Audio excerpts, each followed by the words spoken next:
I'm Chris Murray with the City of Santa Rosa. I'm also representing the Santa Rosa Junior College. I teach, I'm an adjunct faculty in the wastewater program there. I teach or co-teach the wastewater treatment 1 and wastewater treatment 2. So I have to apologize. You probably were all hoping that I'd have a growler or maybe a keg or something like that. And, you know, if it was off hours, we would. That's the only way to do this class, is to have some tasting involved. So with that too, I want to remind everybody, I believe there is a survey, or they ask you to go in and see if you like this session or not. And I think most of you probably say you don't because you didn't get any beer. So yeah, but that's okay. So if you have a question or two or anything, you know, please interrupt. First off, are there any folks here that are actually brewers or experts in the industry? Other than tasting, right? Yeah. And then also too, the goal of this is for small utilities that are maybe a couple million gallons a day treatment, that they sometimes are concerned because they'll have a brew pub or maybe a small production brewery come into their district, and they're concerned about what that loading is going to be. So in this presentation, I'm going to try to provide you with some opportunities and some ideas and some things that you can do with your local brewers to make sure they will not get you a slug discharge or something that would upset your treatment plant.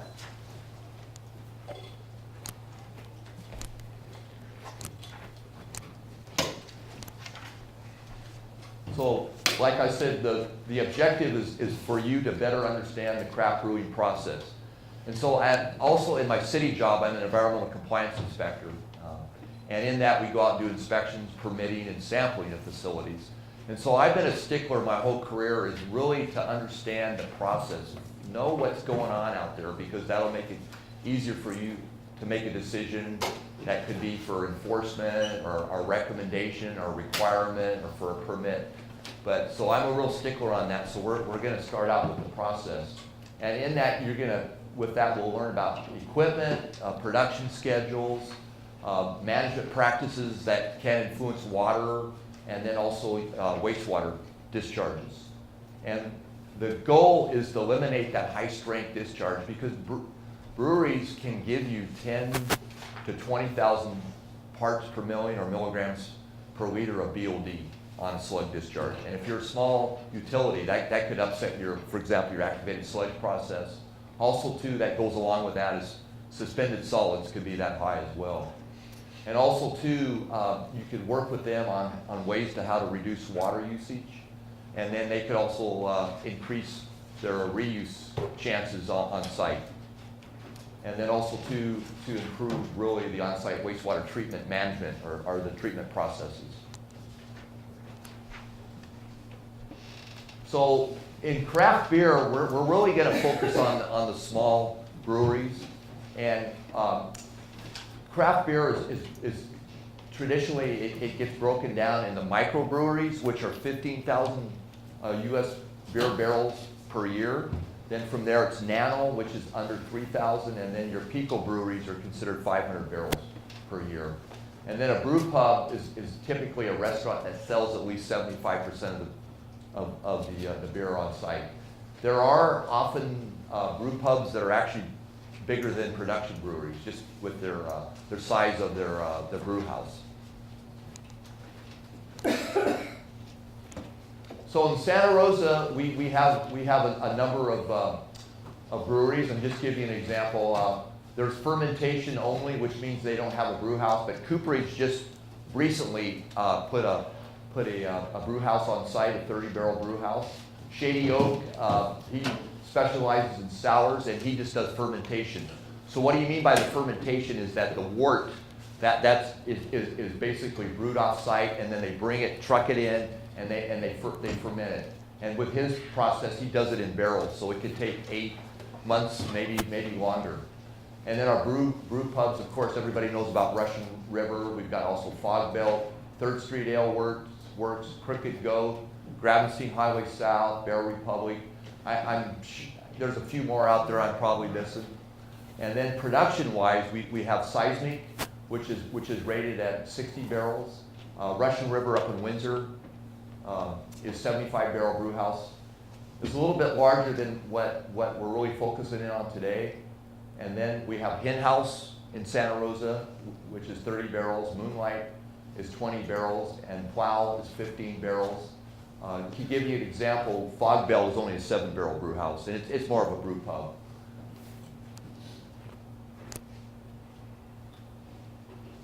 So what you want to remember when a brewer is preparing or brewing up a batch of beer is the set number of gallons per barrel of beer. So 1 barrel is equivalent to 31 gallons.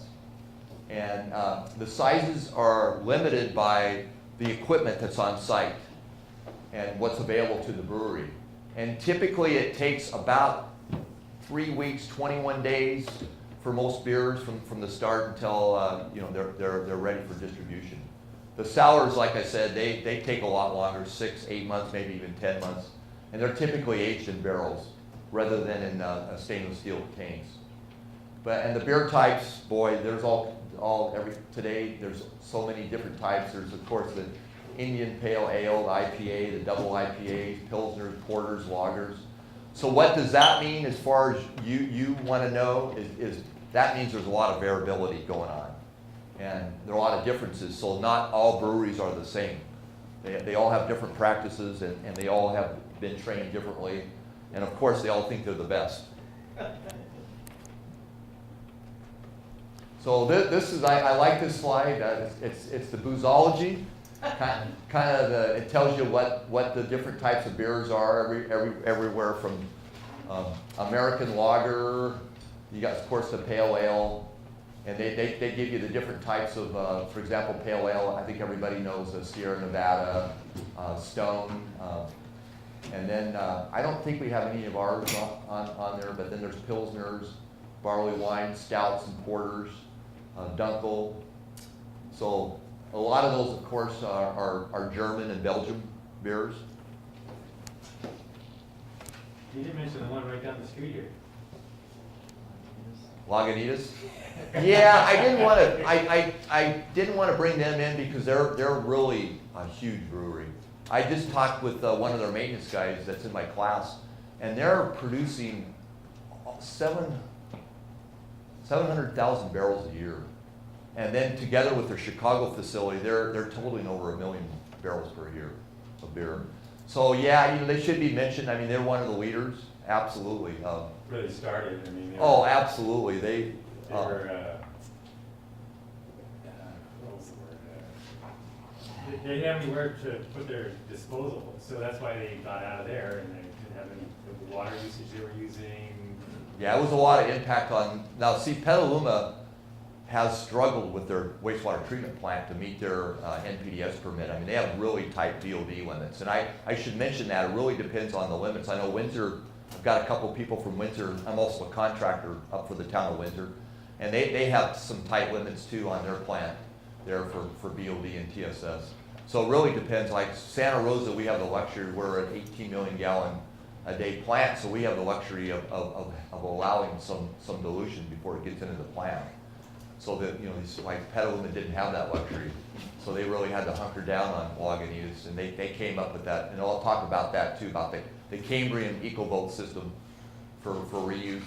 And then a lot of their lower strength wastewater comes to us now for our high strength receiving station and just to our treatment plant. So they bring in 5 to 6 truckloads a day, about 25,000 to 30,000 gallons a day is coming from Lagunitas up to Santa Rosa's treatment plant. But yeah, no, they should be mentioned.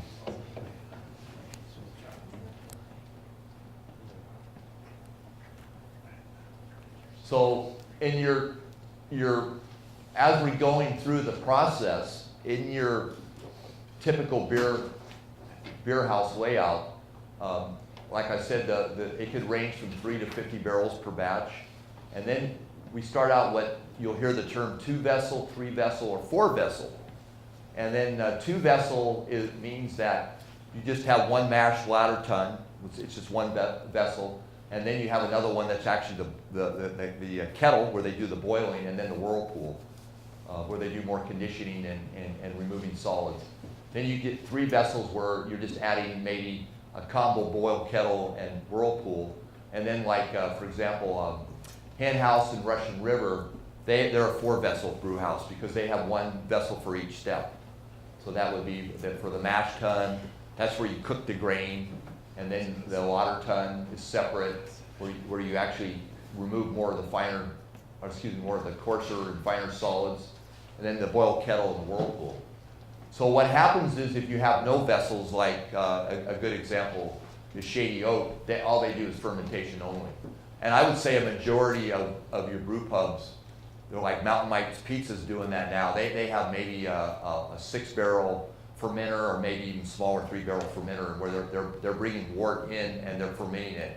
And then a lot of times people believe that they're actually brewing beer on site.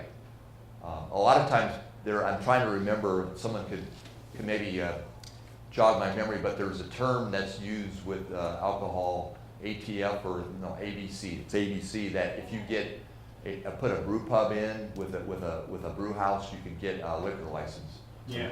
So that was really the incentive for a lot of these restaurants to put in small brew houses. The only problem was they weren't doing any production, because when they did, they were creating pretty much bad beer. So what they do is they would fake the actual brew house, but keep the fermenters and bring the wort in to somebody that knew how to produce good wort.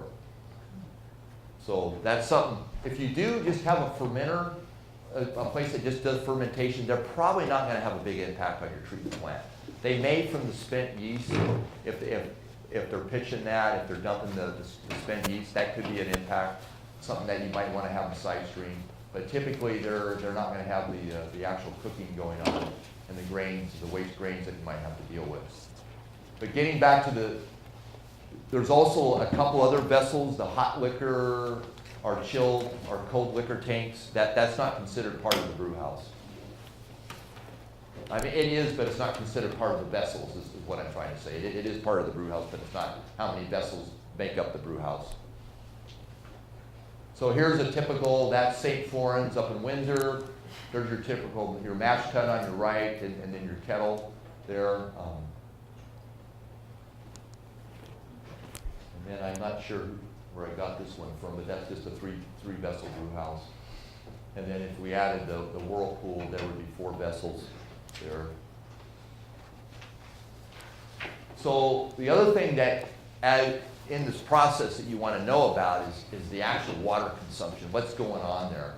And typically they all use some sort of potable water, of course, incoming city or well water that's treated. They oftentimes will use a water softener or ion exchange or something deionization to clean up, to remove the chlorine.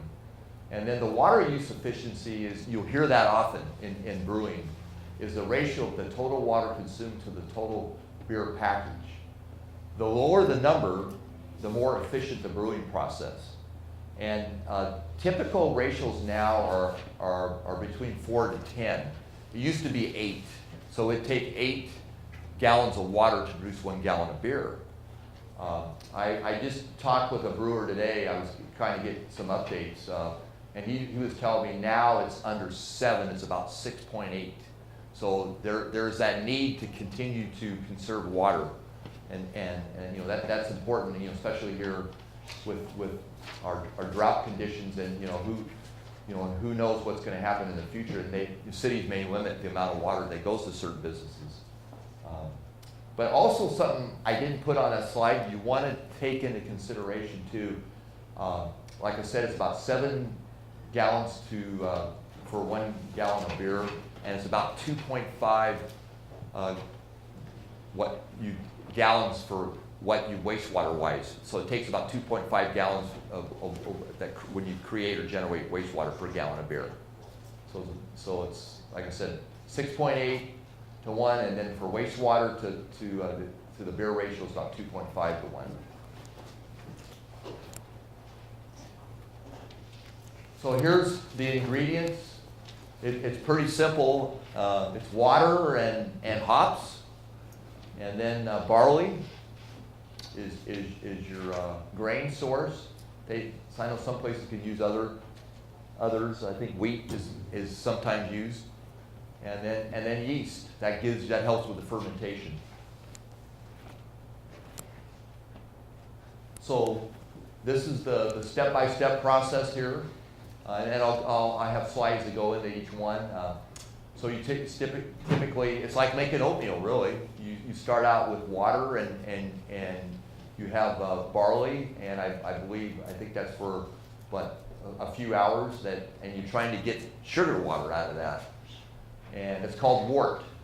And so that prior to that is that milling process, and I'll show you that too, where you have to have it milled to crack it to enable to help to get the sugars out. And we now have our first malt house that's in Santa Rosa. They roast malt, or they roast barley. It's actually in Roanoke Park. So you can either dry mill it or wet mill it. And then, like I said, then that goes into the mash tun. The mash tun, you add the water, you get the wort or the sugar water, and then from there it goes in. So you want to separate that out from the grains. So that's a side stream you want. You don't want those grains going down your drain. So those grains are something desirable by farmers. They'll feed that to cattle, typically. It's not fermented at that point. They can feed it to cattle or to pigs. So those will be side stream. And then from there, depending on if it's water tun, you go into actually your brewing, where that's your kettle. And you add your hops at that point. And I think it's about an 8-hour process there. It's about at boiling. So you boil that. And then from there, you want to cool it down depending upon the beer type. There are different ones. So you run it through a heat exchanger. That cools it down because you don't want it hot, because it just came out at over 200 degrees boiling. So you want to get that down to about 20 to 27 degrees. So from there, it goes into the fermentation process, where you add yeast or pitch yeast to it. And that takes a while, 7-10 days or more. And then from there, it probably the fermentation and the conditioning tank are all one unit. So you'll get at the bottom of these, you'll get your yeast solids that settle out. A lot of times, most of your breweries, especially your brew pubs and your small production breweries, they'll dump that. And that could be the slug that could be impacting your treatment plant. That's pretty common to dump that. And then from there, you would go into a centrifuge for the filtration. A lot of places don't have that, the smaller brew pubs and smaller production breweries. And then from there, you go to a bright tank. And then you're 21 days or so, you're ready to package it. Goes into either kegs or at that point, or it could be bottles or cans. So any questions up till now? You mentioned the ratio of potable water to beer was 8 to 1 ish. So where are they losing water? Just in cleaning, or is it? It's in the beer is the most part where they lose they're putting that in the beer. So the wastewater is about 2.5 to 1 gallon of beer. So Okay. it's a majority of it goes into the it takes that much amount of water to make beer. But yeah, the whole process is about, like I said, 7 gallons to 1 is where we're at now, about 6.8. We've got breweries here. Seismic is almost 2 to 1 because of their reuse. I just talked with Moonlight this morning, and he's 2.7 to 1. I was up at Russian River, and they're just right at 3 to 1 right now, thinking they're going to get down under that with their new reuse equipment that they have on site. So, and that's a big deal. I mean, they pride themselves for how little water they're now using. I mean, that's huge. They're really, if a brewer tells you you're getting under 2 to 1, that's a big deal in the industry. Everybody wants to get down to that because they know that's something that not frowned on. It's kind of people that are not alcohol consumers, they just say that you're just wasting water, for making beer, but it's like they say, you don't want to argue with a farmer when you have food in your mouth, and same thing, you probably don't want to argue with somebody that's got a beer can about that. So, like I said, the milling, we'll just go through it again. It's roasted grains, and then it's easier because they're roasted and milled to extract the sugars. And then mashing is like making oatmeal. You put it into a vessel called a mash tun, and you're making that rich liquid or wort. And then the watering is you're further straining that to get those particles out of there, and to just get that mainly sugar water boiling. Like I said, you go to the kettle to do that. You add your hops. Sometimes they add other ingredients, maybe more sugars, herbs. I think, didn't we see Scott one time at Moonlight they were adding apricots? Yeah. And I think he's also did cedar boughs, I believe, or something like that. Yeah, he's pretty innovative. And then everybody knows Russian River with Pliny the Younger. And that's just a small milling, a mill. And then that's just real quick, I just put that out there. That could be at a restaurant that wants to get a liquor license. They say they're ready to go now.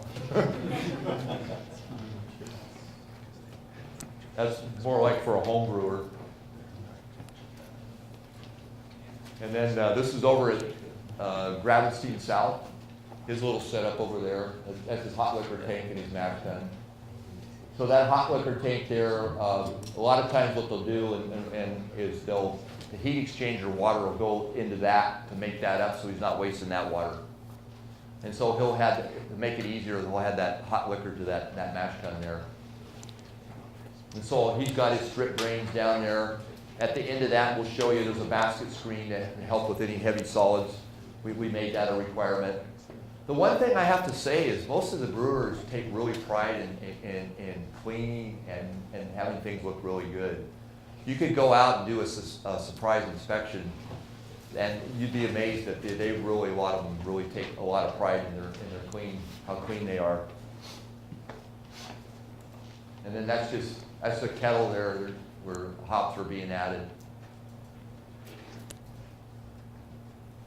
And then at the end of the boil, like I said, there's a whirlpool, and there you're just helping to separate more solids out.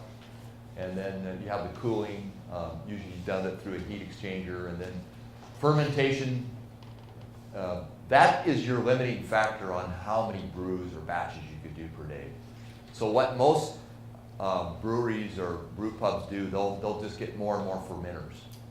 So they'll double, triple the amount of fermenters. So when they do that, that means they could do a double or triple batch in a day.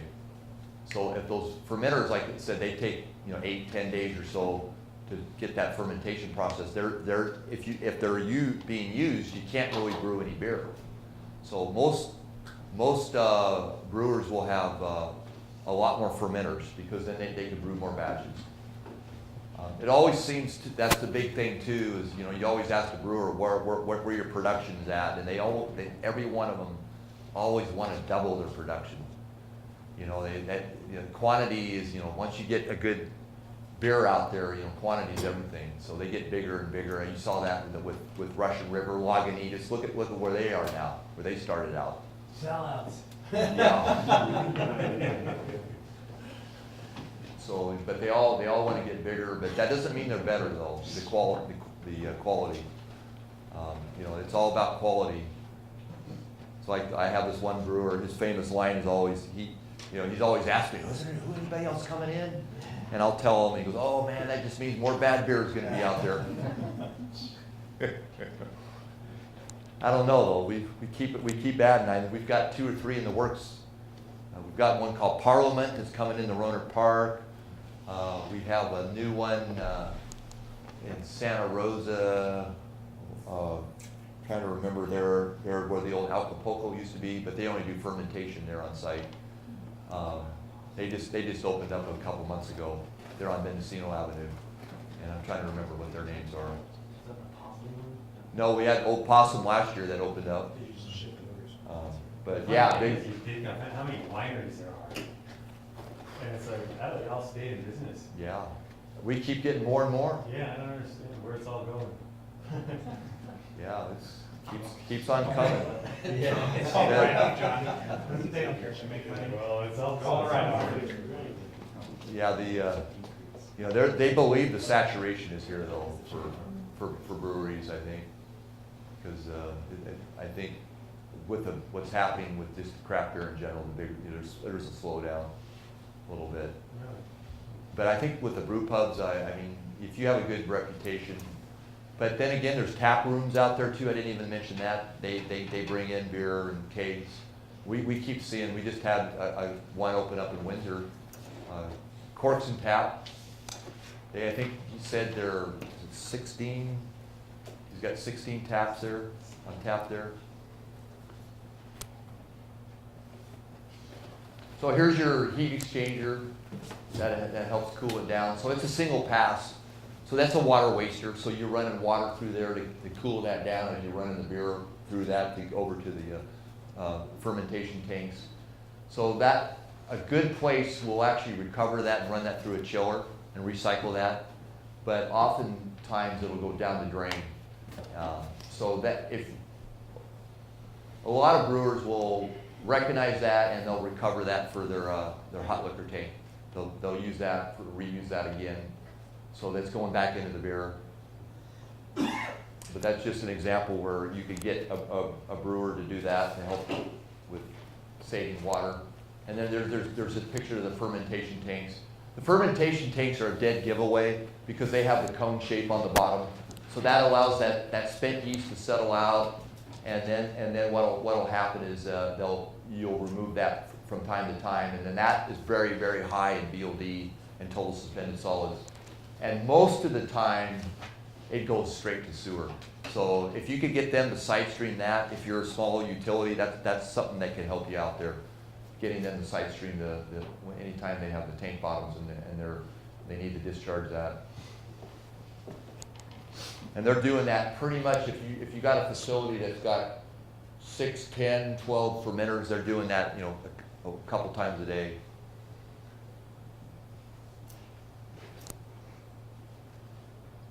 And then, of course, we talked about storage and where it gets conditioned in the bright beer tanks, and then packaging could be bottled or keg. And that's just a bright tank. Sometimes I think they add CO2 to that too, to add some bubbly to it. I think Bear Republic does that over in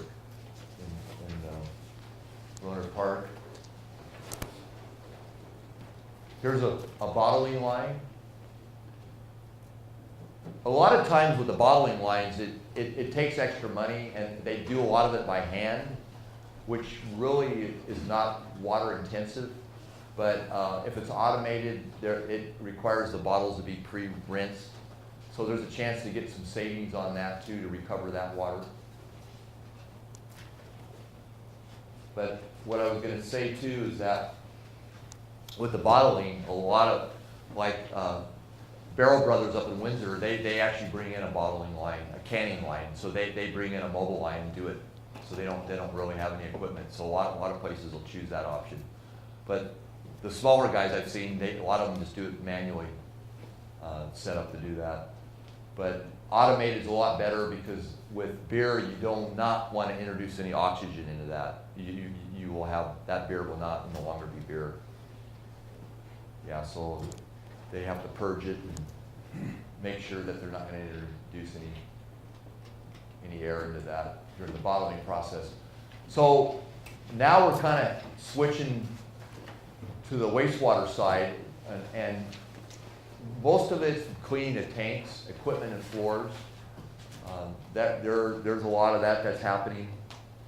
And spent grains and hops and yeast solutions is something that you want to take into consideration. And then, like I said, that non-contact heat exchanger cooling water. Yeah, you want to be able to make sure that they're recovering that, and they can put it back in their hot liquor tank for reuse. And then also too, if they have kegs that come back for return, the keg washing and bottling line cleaning. When a lot of that for the keg washing and some of the tanks, they use caustic. and acid. So it can present a pH discharge problem for you. But the kegs oftentimes can be a high strength discharge because they come back a quarter full, so that beer is going to be reused, is going to be put down the drain. And raw beer has a very high, or excuse me, not raw beer, but beer that in itself has a high BOD. And then also too, from time to time, they get what they call beer stones. They get on some of the tanks, and it's a calcium scale that gets on there, and they have to go in and sometimes use strong acids like peracetic acid to go in there, and that could be a real low pH discharge for you.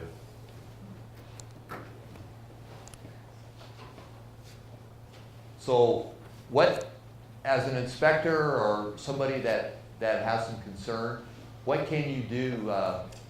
We call it side stream management. That is the easiest way to get them to, on the mash tun, the grain that comes out, collect that. Find a farmer. I mean, they'll pick it up for free.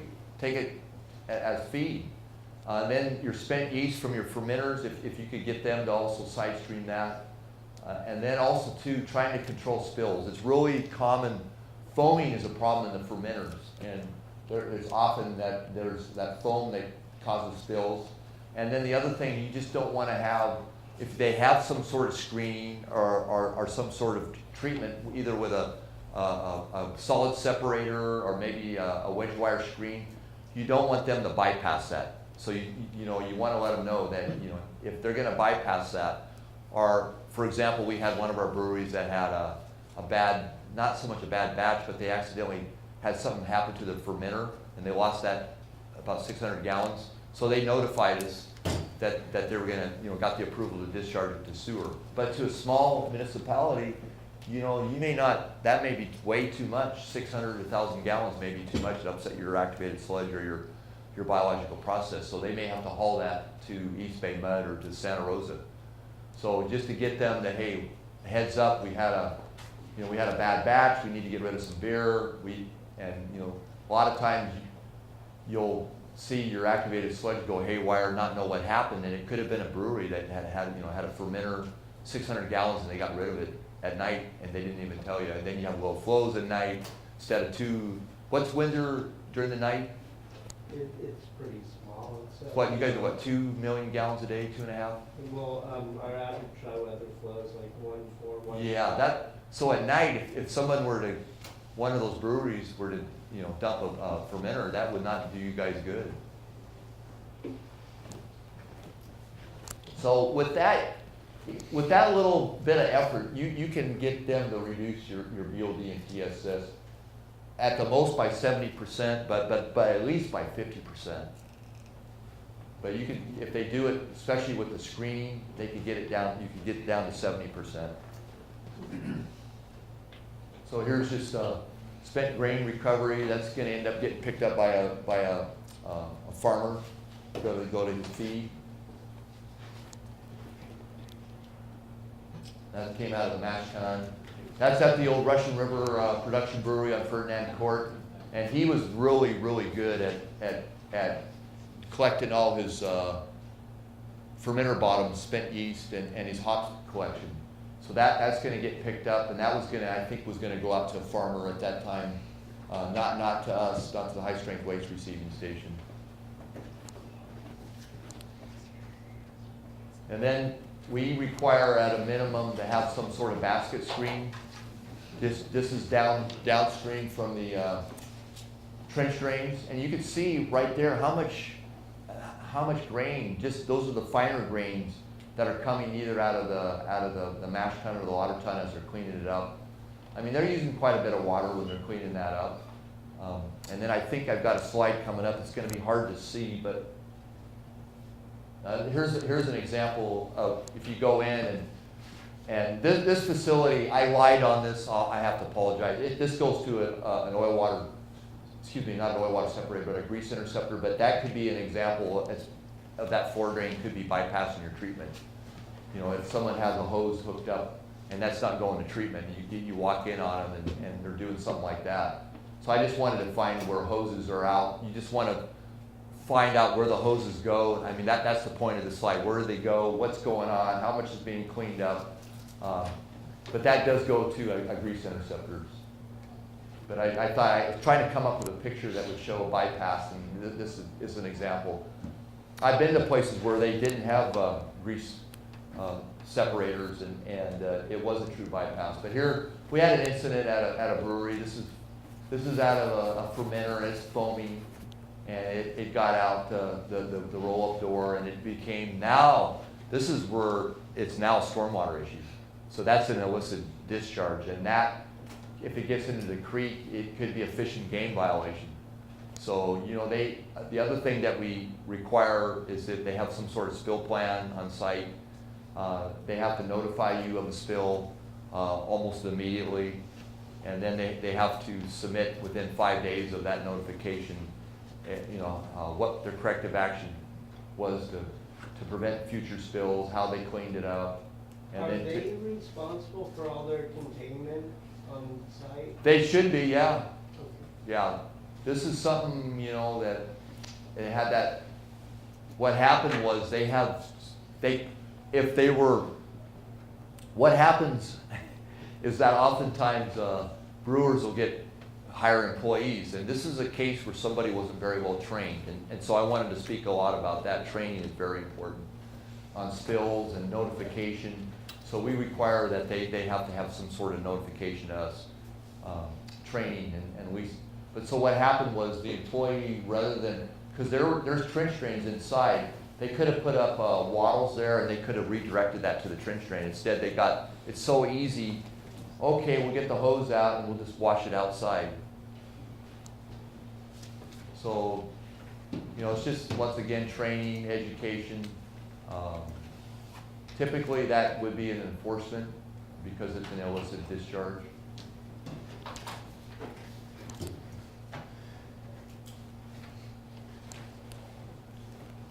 So, your other tricks of the trade, having finer mesh screen at your water ton, because at that point you have finer grains, and sometimes it's really hard.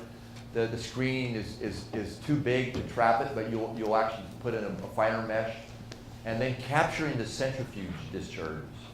That's another one where if a brewery has a centrifuge, it's real easy to because you're spinning that down to further clarify it, and it's real easy to discharge that centrate to the sewer.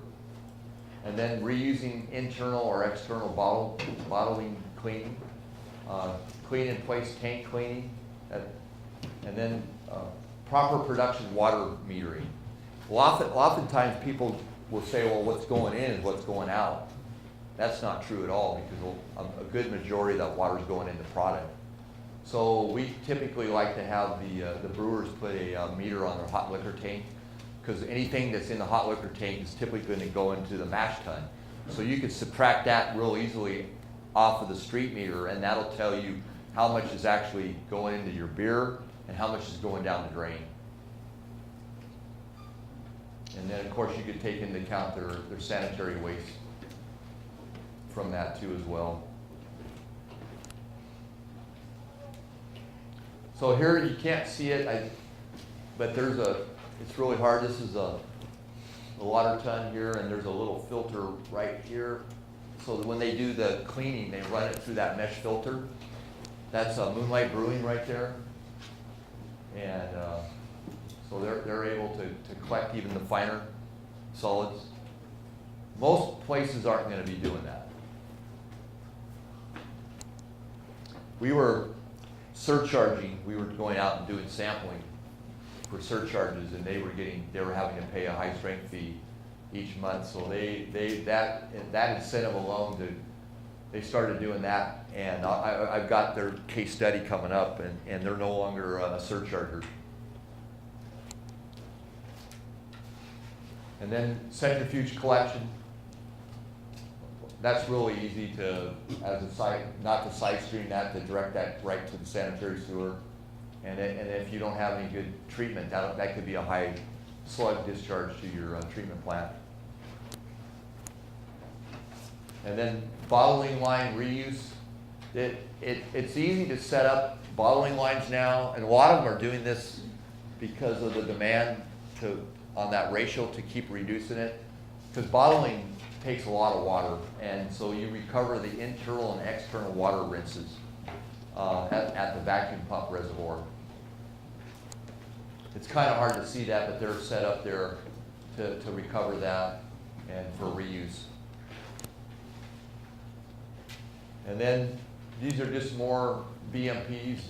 Using your pH strips after the caustic and acid rinses to know when to stop rinsing the tanks.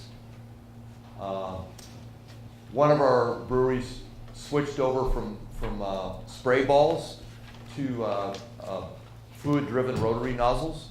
That helps, it's more pressure, helps reduce water usage.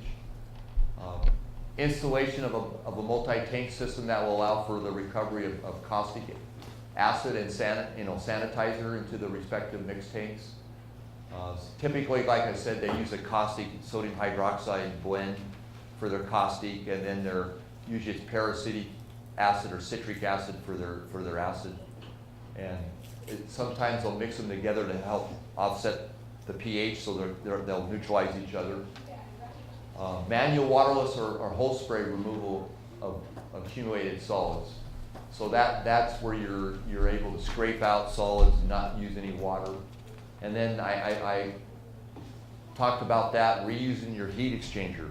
And that's real easy to do. You can use that. I mean, most brewers now use that for your hot liquor tank incoming, to use that for your mash tun, your source water there.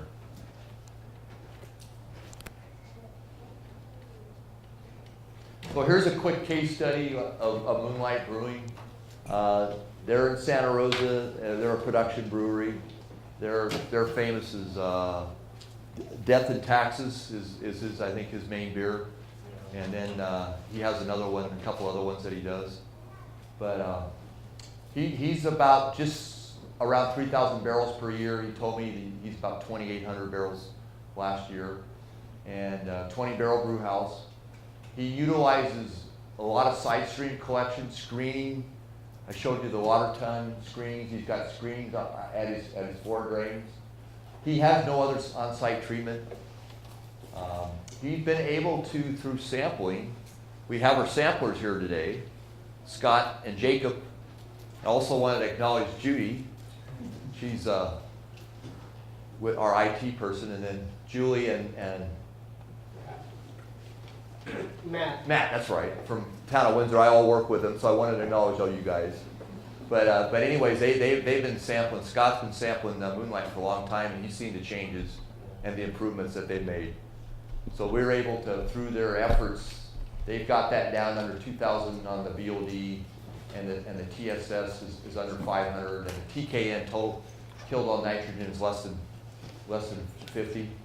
But he's at 2.7 to 1 now. I mean, he's only discharging. He takes in about 20 to 25,000 gallons of water a month, but he only discharges 12,000 gallons of water a month.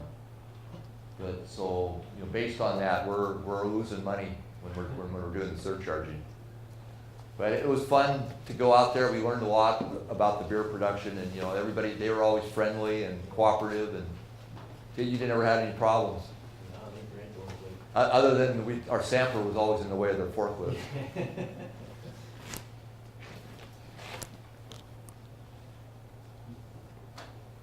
And then there's other, with wastewater treatment, I was going to say production trench drains, all should be screened.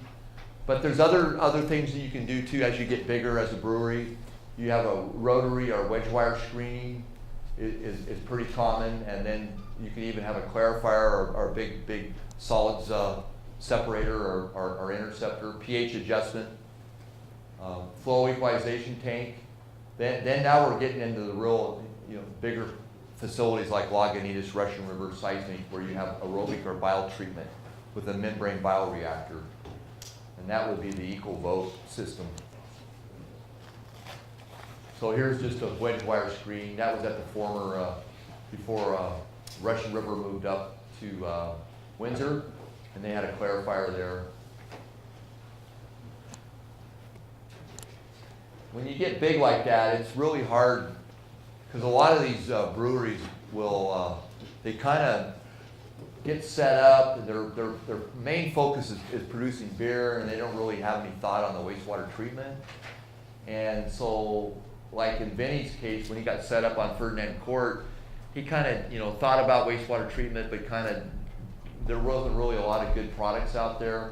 So they kind of piecemeal it together, and it never really works right, and they're always kind of chasing their tail, and they're actually, in his case, he was creating solids more than what was actually he was treating, because he didn't have a way to waste the solids from his aerobic, it was a kind of an activated aerobic treatment process, so he didn't have a way to waste it, and it would go back through the process. So a lot of times what I'm saying is these kind of piecemeal systems don't do them any favors. They just can't ever really get the good treatment.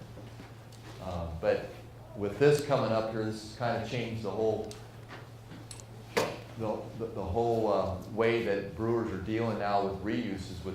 It's the mini EcoVolt system out there that's able to get set up with a membrane bioreactor, and then it'll go from there into a break tank, which then you can use RO, reverse osmosis, and you can reuse that water for inside the facility.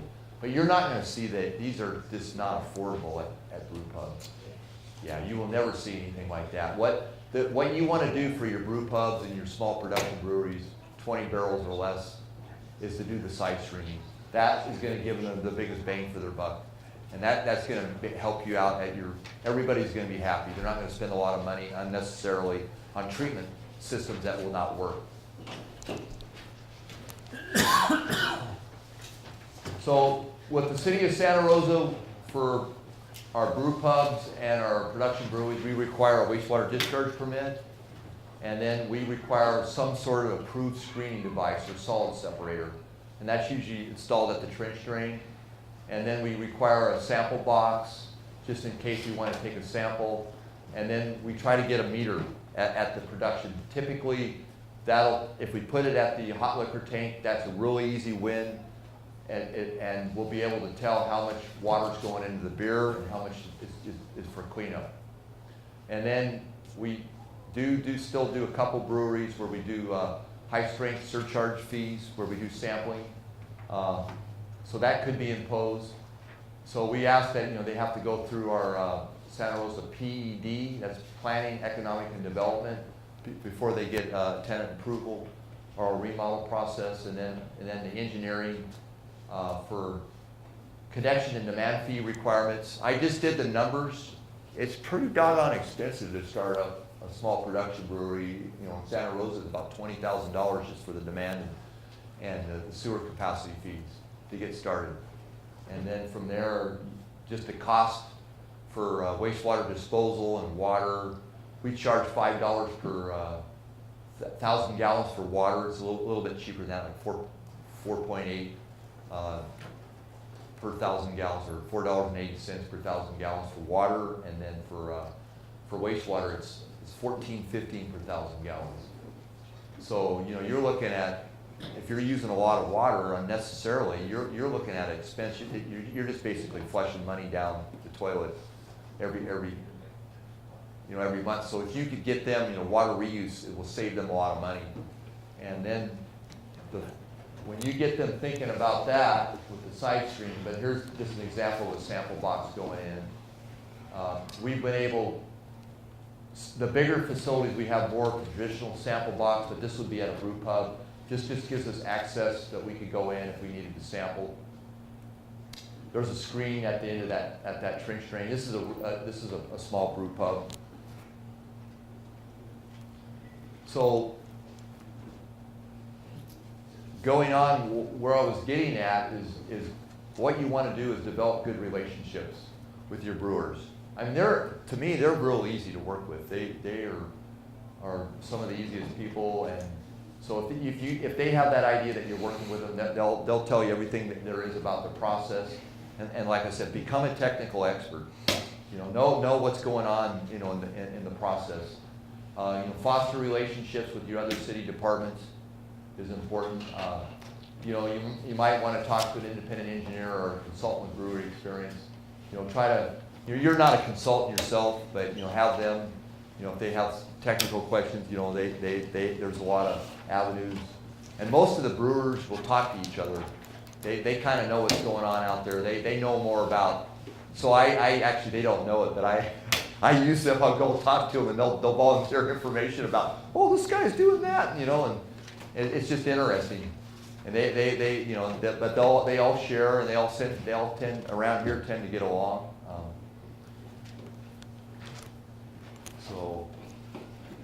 So I wanted to, I couldn't have done all this by myself. I mean, I'm you know, a wastewater person, but I'm by no means an expert in the brewery business. But I wanted to give a lot of thanks to Benny Charuso from Russian River, Brian Hunt from Moonlight, Aaron from St. Florence, the Barrel Brothers, Daniel, I didn't put Wes up there, the two Barrel Brothers, and then Greg down at Gravestein South, and Andrew over at Crooked Goat, and then Andy Hooper from Seismic.